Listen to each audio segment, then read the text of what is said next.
বাংলাদেশে কিছু গান্ডু আছে, তাদের মধ্যে কিছু কিছু গান্ডু আছে যারা বেন্টি করে আর গল্লি খায়।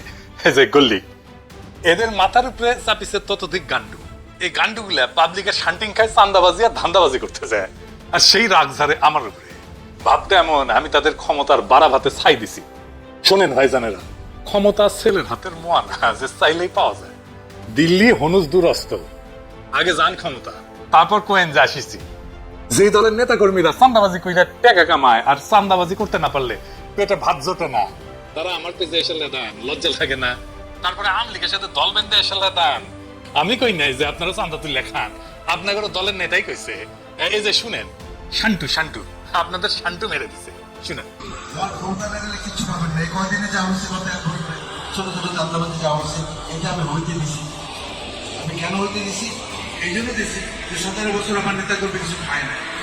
আপনাদের না বিন্দুমাত্র চক্ষু লজ্জা নাই, বিন্দুমাত্র কৃতজ্ঞতা বোধ নাই। যে পাতে খান সে পাতে হাগেন। 1975 15ই আগস্টে মুজিবরে ফুটা না করলে আপনাদের দলের জন্মই হইতো না। সেই 15ই আগস্টে বিপ্লবীদের বাঁচান নাই আপনারা। হাসিনা মামলা শুরু করেছিল, শেষ করতে পারেনি। আপনাদের টাইমে এসে জেলে রেখে দিছে, তাদের যেন পরের টাইমে এসে ফাঁসি দিতে পারে, তাই করেছে। যে জামাত ছাড়া 2002 সালের নির্বাচনে ভূমিধ্বস বিজয় পাইতেন না, সেই বিএনপি আজকে জামাতের বিরুদ্ধে কামান দেখিচ্ছে। খামান জামাত নাকি স্বাধীনতা বিরোধী, রাজাকার, আল বদর। তাও তো সেই টাইমে বিএনপি তার জোট সঙ্গীকে জিতাইছিল, ভোট টোট দিচ্ছিল। এই টাইমে জোট সঙ্গীকে ভোট টোট দিবে না। যে সমস্ত জোট সঙ্গীকে তারা নমিনেশন দিচ্ছে তাদের তো এলাকায় ঢুকতে দিচ্ছে না। জোনায়েত শাকের বিরুদ্ধে দেখেন জাদু মিছিল করছে।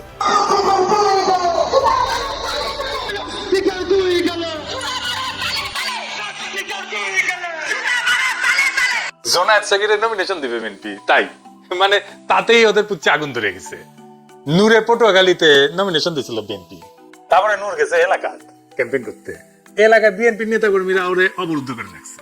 যতগুলো আসন বিএনপি তার জোট সঙ্গীদের দিবে না, সব কটাই একই ঘটনা ঘটবে, আর ওই আসনগুলো হারবে বিএনপি।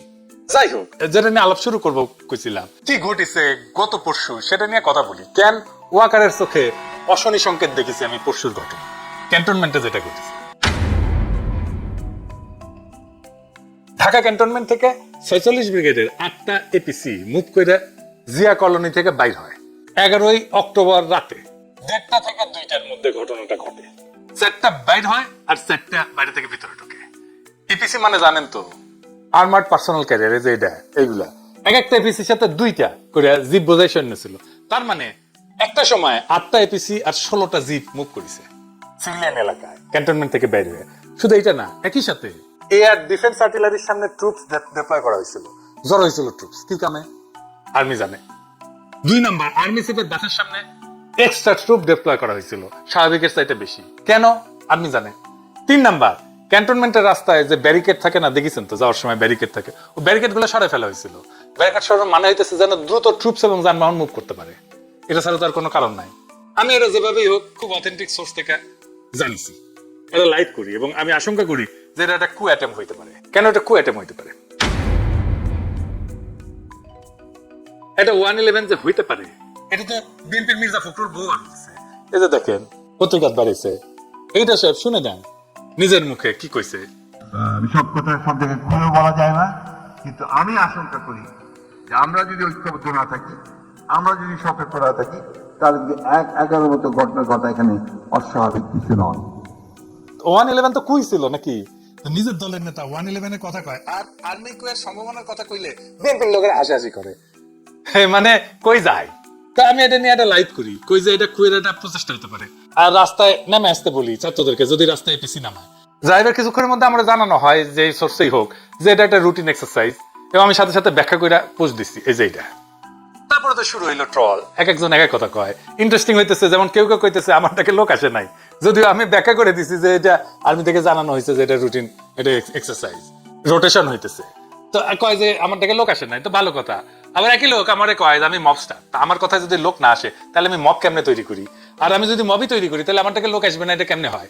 হ্যাঁ, আমারটাকে লোক আসে নাকি আসে না সেটা তো প্রমাণ হবে রাজনৈতিক লড়াইয়ের মাঠে। আমি তো রাজনৈতিক দল করি না, আমার কোনো দল নাই। যাদের দল আছে তাদের ডাকে কেমন লোক আসে ওটা আমরা দেখেছি। ওই ওই অ্যাডম আমরা দেখেছি গত 17 বছর খালেদা জিয়ার বাড়ির সামনে বালুর ট্রাক সামনে লোক পাওয়া যায় না। আর এখন অ্যাডমের একেবারে হারকিউলিস হয়ে গেছে, অফিসের সামনে কর্মীর চাইতে পুলিশ বেশি থাকতো, ঠিক আছে? সাধারণ মানুষকে রাজনৈতিক কর্মসূচিতে সম্পৃক্ত করার আকৃষ্ট করার ক্ষমতা একজন রাজনৈতিক দলের বাইরের ব্যক্তি হিসেবে খুব অল্প কয়েকজন মানুষের আছে। খোদা তাআলার কৃপায় তার মধ্যে তালিকার নিচের দিকে হইলেও আমার নামটা থাকবে, একদম শেষ দিকে হইলেও থাকবে। কতদিন থাকবে জানি না, যতদিন সাধারণ মানুষের কথা বলবো ততদিন তো থাকবে, আশা করা যায়।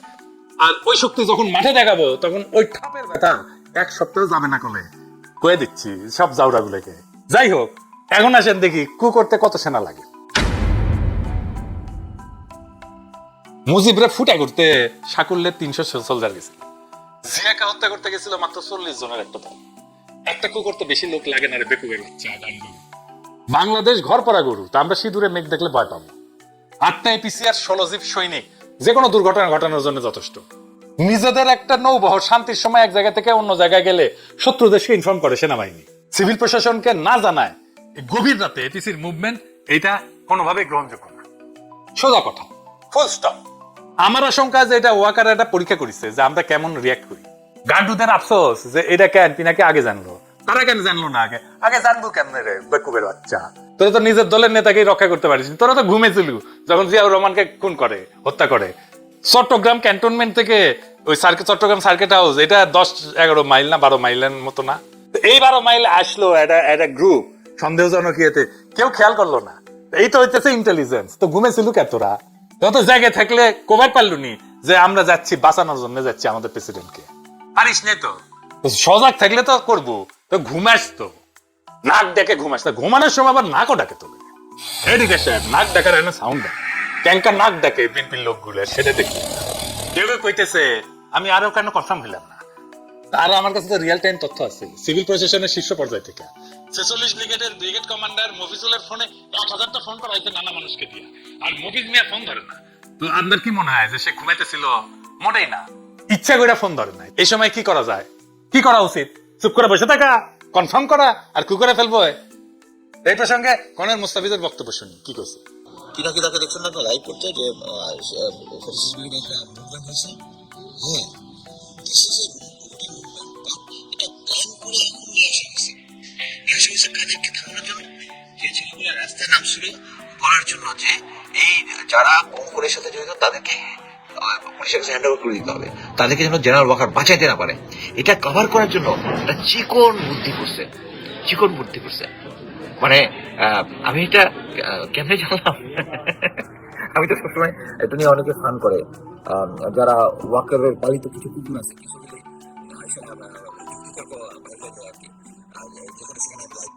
কুকুরগুলা তখন এই সুযোগটা দিচ্ছে আর কি, কুকুরগুলা দিয়ে স্প্রেড করা যে এই এপিসি মুভমেন্টটা ইচ্ছে করে এই টাইমে করা হয়েছে যেন এটা একটা থ্রেট হয়। সবাই যে গরম হয়েছে, আমি জাস্ট ভারমন্টের দিকে আইসা আলবেনিতে লাঞ্চ করার জন্য রেস্টুরেন্টে বসে সাথে 4-5 জন আমাকে ফোন করছে যে এই হইতেছে ফার্স্ট টাইম নিউজ। আমি কয়েকজনকে ফোন দিলাম, তারা কোনো রেসপন্স পেলাম না। এরকম একটা বলে তো আমার 1 পয়েন্ট জানার কথা, হ্যাঁ গ্যারান্টি। এই যে ফরিদপুরের যে মুভমেন্ট হচ্ছে, বিদ্রোহ দেখে চলে গেছে, এটি হচ্ছে মেইন জিনিস। এটা থেকে শিক্ষা গ্রহণ করতে হবে আমাদের জানাই যে আপনি ইচ্ছা করলে কিছু একটা পেলে পাবেন না, এটা ভালো মতোই জানেন। বিএনপির গান্ডুগুলারে কই শহীদ president Ziaur Rahman de facto এবং ডি জুরো মিলায় ক্ষমতায় ছিলেন 5 বছর 6 মাস 23 দিন। কয়া দিলাম লিগে রাখে। এর মধ্যে কু হয়েছে কয়টা জানেন? 19টা। শেষবার কু করছিল 24 ইনফ্যান্ট্রি ডিভিশনের জিওসি মেজর জেনারেল মঞ্জুর, যিনি একসময় জিয়ার অত্যন্ত ঘনিষ্ঠ মিত্র ছিলেন। সেইবার আর উনি সার্ভাইভ করতে পারেন নাই। কয়েক মাস পর পর একটা করে কু হইতো। গোয়েন্দা সংস্থা থেকে কিন্তু জিয়াউর রহমানকে সতর্ক করা হয়েছিল, কর্ণপাত করেন। অ্যান্টনি মাসকারেনাসের মতে জিয়া ব্যক্তিগতভাবে মঞ্জুরকে গভীর সম্মান করতেন।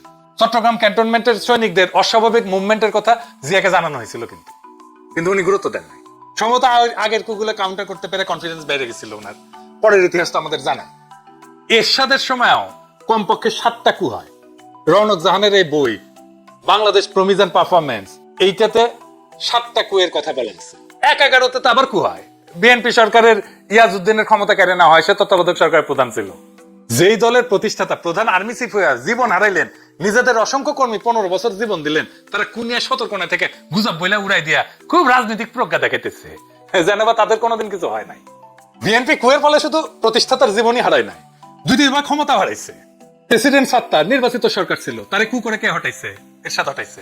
তাহলে বিএনপি সরকার কুয়ের মাধ্যমে তো হটাইছে। আব্দুর রহমান বিশ্বাসের সময় কু করার চেষ্টা করছিল জেনারেল নাসিম। 2007 সালে জেনারেল আসিমকে তো ভালোবেসে বিএনপি তারে আর্মি চিফ বানাইছিল, তো তারপরে তারেক রহমানকে দইরা নির্যাতন করছে কি আর্মি করছে তো নাকি? এই আর্মিরাই তো ম্যাডামকে মনিলরের বাড়ি থেকে বাইর করে ওই বাড়ি মাটির সাথে মিশিয়ে দিছে। 111 এর কু কইরা বিএনপির প্রেসিডেন্ট ইয়াজউদ্দিনকে হটাইলো না তত্ত্বাবধায়ক সরকারের প্রধানের পদ থেকে? এই সেনাবাহিনী চাইছে দেখলো না পিলখানায় তাদের সহকর্মীদের প্রাণ দেয়াকে? কারণ ইন্ডিয়া কইছিল পিলখানা অভিযান করলে ইন্ডিয়ান আর্মি বাংলাদেশে মার্চ করবে, ঢুকে দেবে। কোনোদিন জিজ্ঞেস করে নাই ইন্ডিয়াকে যে পিলখানায় আমি অভিযান চালাইলে তুমি আমার দেশে মার্চ করার কে? এই সেনাবাহিনীর ক্যান্টনমেন্টের ভিতরে আয়না ঘর হইল। এই সেনাবাহিনী 2024 জুলাই আগস্টে গুলি চালাইলো, ছাত্র জনতা মারলো, আশ্রয় দিল আওয়ামী লীগ আর পুলিশের দুর্বৃত্তদের। এরপরে এদের শিক্ষা হয় না। কি প্রগাঢ় বিশ্বাস এদের এই জেনারেলদের প্রতি। আর একটা জিনিস বিএনপির গান্ডু ছাত্রী বুদ্ধিজীবীদের জানাই দিই, ওরা জানে না কি সেটা। আসেন এটা দেখি। বিএনপি সরকারও তো ভারত 2007 সালে জানুয়ারি না, তার 2.5 বছর আগে 2004 সালে সেপ্টেম্বরে কু করে ফেলা দিয়ে হাসিনাকে ক্ষমতা বসে তার জীবনের জন্য। এর জন্যই তখন বাংলাদেশে একের পর এক রহস্যজনক জঙ্গি হামলা হওয়া শুরু করে 2004 সাল থেকে। এরপরে রহস্যজনক ভাবে 21 আগস্ট গ্রেনেড হামলা হওয়ার পর বাংলাদেশ সেনাবাহিনীর প্রাক্তন সেনাপ্রধান এবং আওয়ামী লীগের 1996-2001 সালে সাবেক জ্বালানি মন্ত্রী নুরুদ্দিন খান সেপ্টেম্বর মাসে আমেরিকান রাষ্ট্রদূত হ্যারি কে টমাসের সাথে দেখা করে আমেরিকান সরকারের গ্রিন লাইট চায় কু করার জন্য। জি, কু করার জন্য। এবং এই জন্য সে সেনাবাহিনীর বিভিন্ন কর্মকর্তার সাথে কথা বলে রাখছিল। আমেরিকান রাষ্ট্রদূত এরপর তৎকালীন বিএনপি স্থায়ী কমিটির সদস্য লেফটেন্যান্ট জেনারেল অবসরপ্রাপ্ত মাহবুর রহমানের সাথে দেখা করে এবং এই বিষয়টা জানায়। বিস্ময়কর ভাবে মাহবুর রহমান এই ব্যাপারে খুব বিস্ময় প্রকাশ না কইরা রাষ্ট্রদূতকে উত্তর দেয় যে আমেরিকা যদি গ্রিন সিগন্যাল দেয় তাহলে অবশ্যই কু হবে। হ্যাঁ, বিএনপির নেতা সে বলতেছে কু হবে। তিনি তার নিজের দলের প্রধানমন্ত্রী খালেদা জিয়াকে সেই মিটিং এ তুচ্ছতাচ্ছিল্য করে কথা বলে। এই হচ্ছে বিএনপির নিজেদের ভিতরের ঐক্য। আর এবার যদি কইতো তাহলে বিরানি আমলম, কচু খেতি, ওয়াকারের পথ বালক কেউ আগায় আসতো না। উল্টা এরা জেনারেল মাহবুবের মতো বিএনপি কে গালিগালাজ করতো। সেই সময় তখন আমেরিকান সরকার কনভিন্স হয় নাই যে বাংলাদেশে ইসলামী জঙ্গির উত্থান করছে, সেজন্য হ্যারি কে টমাস কু করতে গ্রিন লাইট দিতে অস্বীকার করে। এইটা কেমনে জানলাম আমি? সে হ্যারি কে টমাস এই ঘটনার বিস্তারিত বিবরণ 2004 সালের 16 সেপ্টেম্বর তার নিজের বস আমেরিকার পররাষ্ট্রমন্ত্রীর কাছে একটা সিক্রেট কেবল টেলিগ্রাম করে পাঠায়। সিক্রেট টেলিগ্রাম আমি কেমনে পেলাম? এটা উইকিলিক করে দিছে। এই টেলিগ্রামটা উইকিলিক্সের অন্য সব দলিলের সাথে প্রকাশ করা হয়েছিল। এখানেও আছে, দেখেন এডিটর সাহেব দেখেন। কাণ্ড মূর্খ সদা বিএনপির ছাত্রী বুদ্ধিজীবী পড়িস সেগুলা। এরপরের ইতিহাস তো সবার জানা। 2005 সালে বাংলাদেশে হঠাৎ করে অনেক অনেক রহস্যজনক জঙ্গি হামলা হওয়া শুরু করলো। এর সাথে 63 জেলাতে একসাথে বোমার বিস্ফোরণ ঘটলো। ইন্ডিয়া, প্রথম আলো, দিল্লি স্টার এই সময় ক্রমাগত আমেরিকার কান ভারী করতে থাকলো যে বাংলাদেশের জঙ্গি হামলার হিন্দু নির্যাতনের বানোয়াট খবর দিয়া। এইসব রেকর্ডে উইকিলিক্স আছে। অবশেষে আমেরিকা কনভিন্স হয়, 2007 সালে কু করার গ্রিন লাইট পায়। ভারতীয় মদতপুষ্ট কুলাঙ্গার মইনু 111 ঘটায় এবং ফখরুদ্দিনকে ক্ষমতায় বসায়। তারপরে ইতিহাস সবার জানা। তারপরে বিএনপি শিক্ষা হয় নাই। এখনো হাসিনা রেখে যাওয়া উচ্ছিষ্ট সেনাবাহিনীর জেনারেলদের পাশাতে আর ইন্ডিয়ার কাছে গিয়ে পেন নাম ঠুকে। বিএনপি যখন গোয়া মারা খায় তখন আবাল বুদ্ধিজীবীরা পালায়। এরা পালাবে। বিএনপির বাকি নেতা কর্মীরা কাটতে কাটতে আবার আল্লাহর কাছে বিচার দেবে যে ইনকা কইরা। শালার পুত ভোট দেন না আবার ঠিক সুদাও। সবাই হাত তোলেন। ওই শালার পুতরা মুনাজাত কর। মুনাজাত কর। ওই পুরো শালার পুতরা মুনাজাত কর। মাইক আনতে বলছেন। আল্লাহ তোমার কাছে বিচার দিলে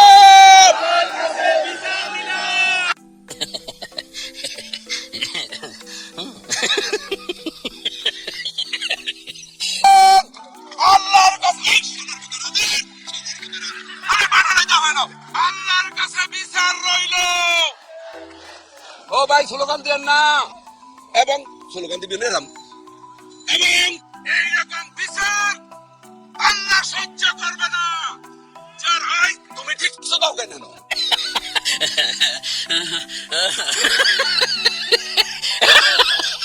আমরা হাসিনারে হটাইছি কিন্তু সিভিল মিলিটারি ব্যুরোক্রেসিরে হটাইতে পারি না। এটাই জুলাইয়ের ব্যর্থতা। যারা হাসিনা শাসনে খুঁটি ছিল তাদের নিয়ে আমরা তেমন কিছু করতে পারি না। খুবই অল্প আমলাদের বিরুদ্ধে মামলা হয়েছে, বেশিরভাগ পলাতক আমলাদের বিরুদ্ধে মামলা হয়েছে। অথচ তারা আতঙ্কে ছিল অক্টোবর পর্যন্ত 2024-এর। সাম্প্রতিক সময়ের একটা ঘটনা বলি, রাজনৈতিক ঘটনা। 2016 সালে এরদোগানের বিরুদ্ধে কু করার চেষ্টা করলো সেনাবাহিনীর আলট্রা সেকুলার অংশ। বাঙ্গুল্যান্ডের আলট্রা সেকুলাররা কিন্তু খুব খুশি হয়েছিল তখন। এরদোগান পাওয়ার কনসলিডেট করে যারা প্রত্যক্ষ এবং পরোক্ষভাবে কুয়ের সাথে যুক্ত ছিল তাদের মেরুদণ্ড একেবারে ভেঙে দিছে, তামা তামা করে দিছে, গুড়া গুড়া করে দিছে হাড্ডি। প্রায় 10,000 সেনাবাহিনীর অফিসার আর সৈন্যদের চাকরি গেছে, জেল হয়েছে। তদন্তে 20 লাখ লোককে জিজ্ঞাসাবাদ করা হয়েছে, সিভিলিয়ান আমলা সহ 1.5 লাখ লোকের চাকরি গেছে, জেল হয়েছে। এত লার্জ স্কেলে সিভিল মিলিটারি ব্যুরোক্রেসির পার্জিং আধুনিক কালে আর কোথাও হয় নাই।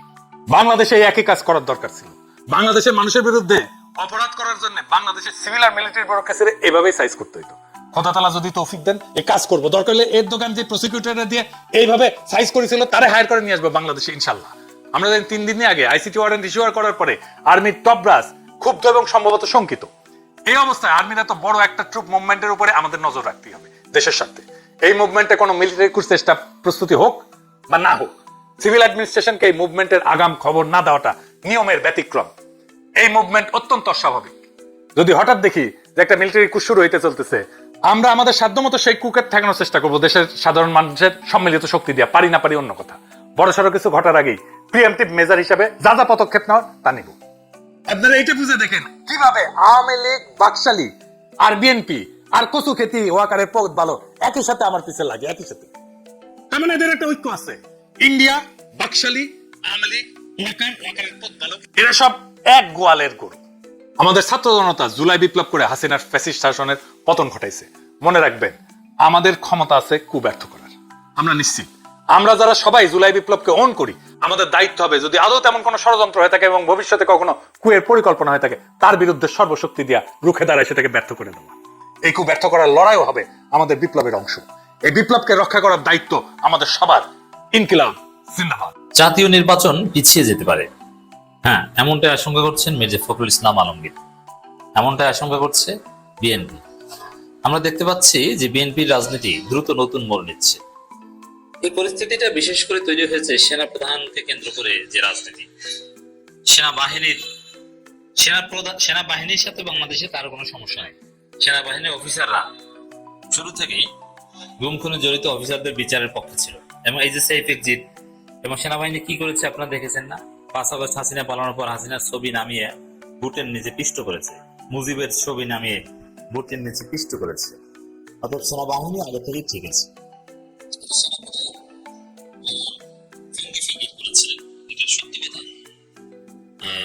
এমনকি তিনি অযাচিত কাজ করেছিলেন, রাজনীতিতে হস্তক্ষেপ করেছিলেন। কখনো হাসনাত আব্দুল্লাহ শাহজি সালামের সাথে মিটিং, কখনো ডাক্তার সৈয়দ আব্দুল্লাহ মোহাম্মদ তাহেরের সাথে মিটিং, কখনো মির্জা ফখরুল ইসলাম আলমগীরের সাথে মিটিং। এটা তার কাজ না, অথচ এই কাজ তিনি করেছিলেন।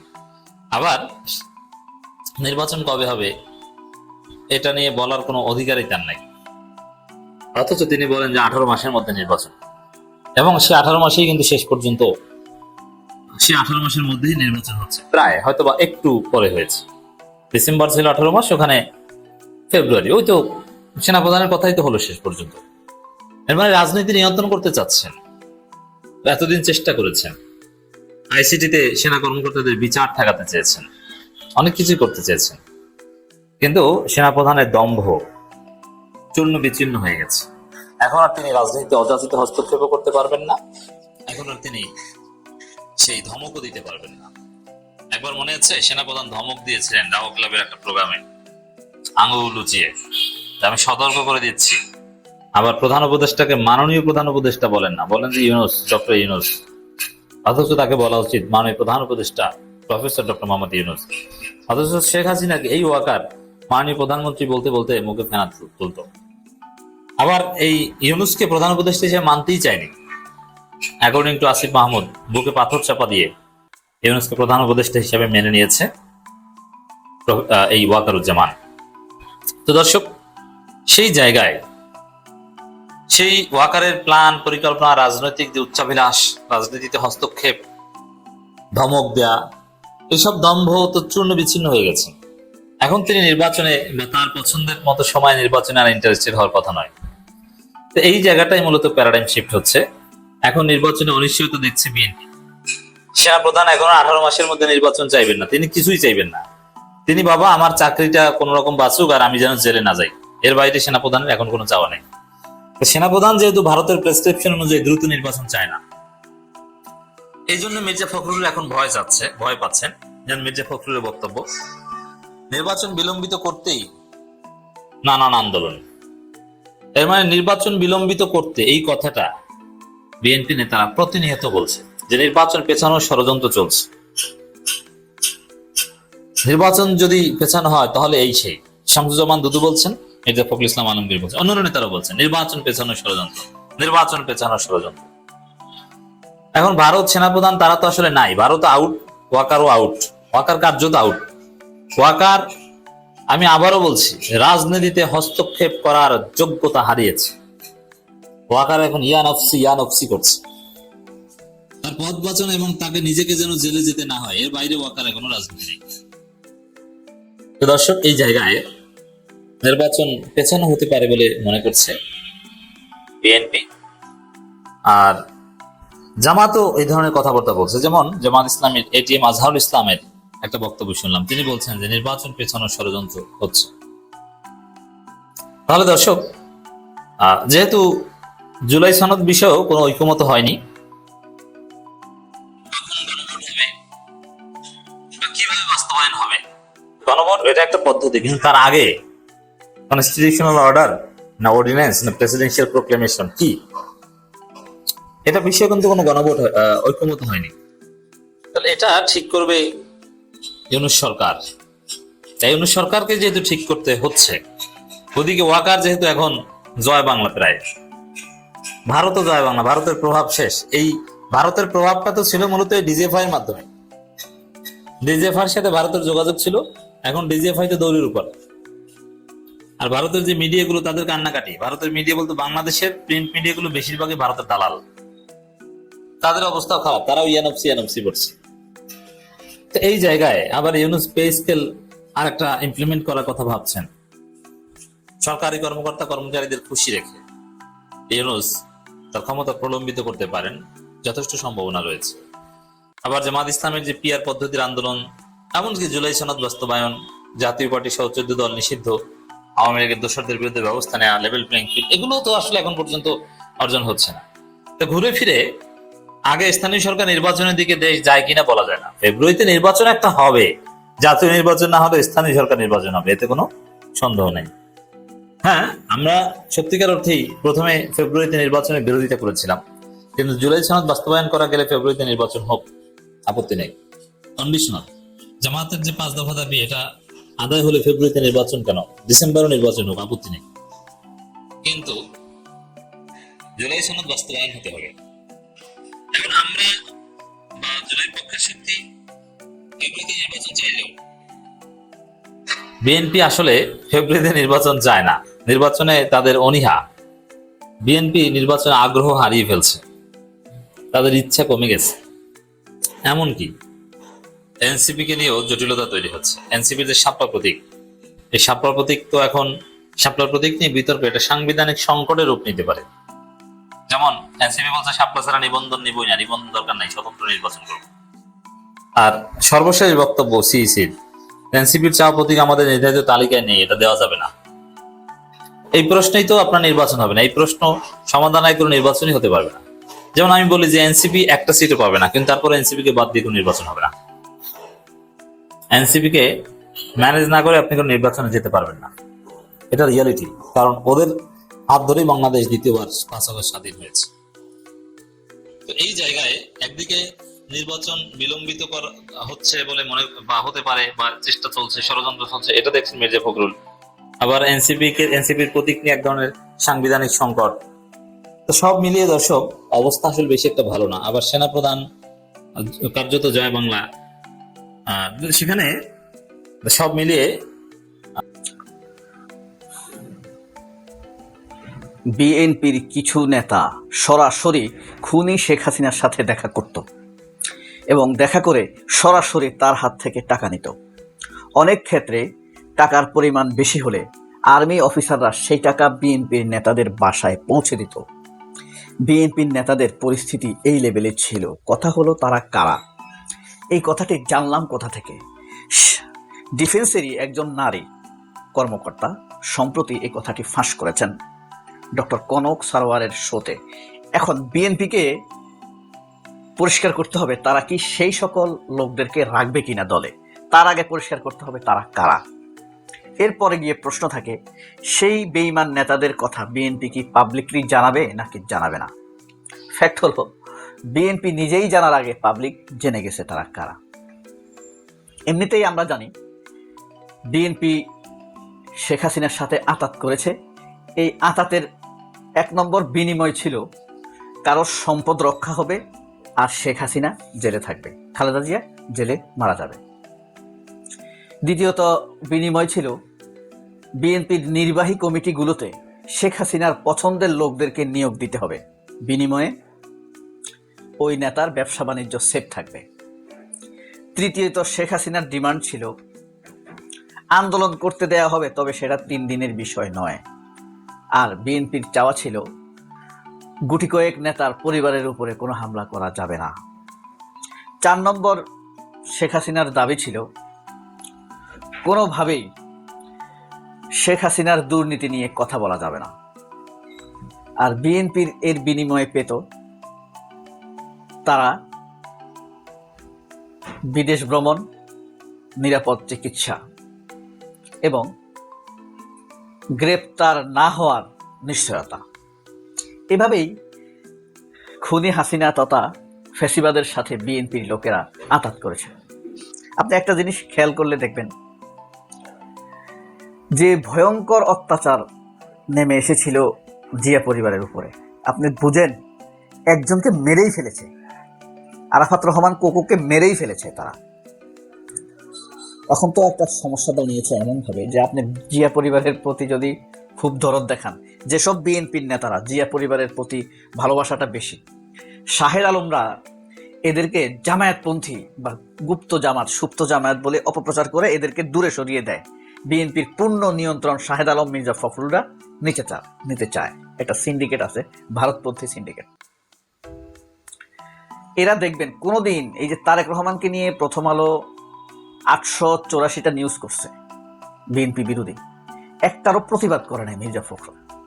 মির্জা ফখরুলের নামে জীবন ধ্বংসকারী কোনো মামলা হয়েছে বলে আপনারা মনে করেন না?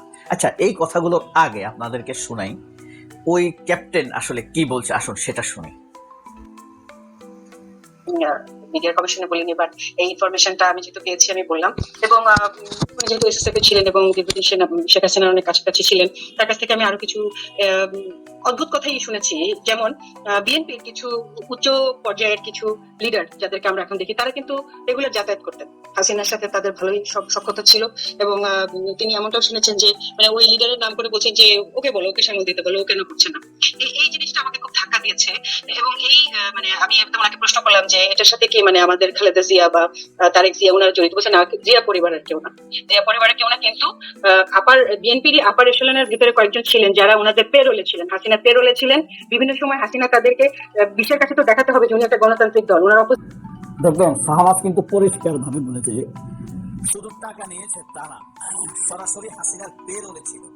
হাসিনা কিছু লোককে এভাবে টাকা দিয়ে পালতো এবং কাকে দিয়ে কোন সমস্যার সমাধান করতে হবে তা অ্যাসাইন করে রাখতো, তাকে সেভাবে কাজ দিয়ে দিত। টাকা নেয়ার সময় হলে এভাবে বলে দিত এবং হাসিনা সামরিক লোকদের সাথে আলাপ করত। এখন বর্তমানে আমাদের সমস্যাগুলো কি কি, কোন সমস্যা কাকে দিয়ে সমাধান করা যায়।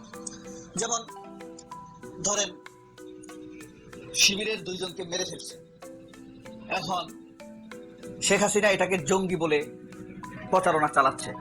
এখন মির্জা ফখরুলকে দিয়ে একটা বক্তব্য দেওয়া দরকার। ফখরুল বললেন বক্তব্যটা এখনই দিলে আমি ধরা খেয়ে যাব, 5-7 দিন পরে আমি বক্তব্যটা দিই, তখন 1 সপ্তাহ পরে ফখরুল একটা বক্তব্য দিব। বাংলাদেশে জঙ্গির উত্থান কোনোভাবে মেনে নেওয়া হবে না। তবে নিরপরাধ মানুষকে হত্যা করে আমরা সমর্থন করি না। মানে 2 দিকে বলে দিল যে মারা গেছে, যাকে শহীদ করা হয়েছে, মেরে ফেলা হয়েছে, সে জঙ্গিও হতে পারে। যাচাই বাছাই করে মারলে ঠিক আছে, নিরপরাধ মানুষকে মারাটা ঠিক না। এভাবেই মির্জা ফখরুলরা শেখ হাসিনার সাথে আঁতাত করে চলত।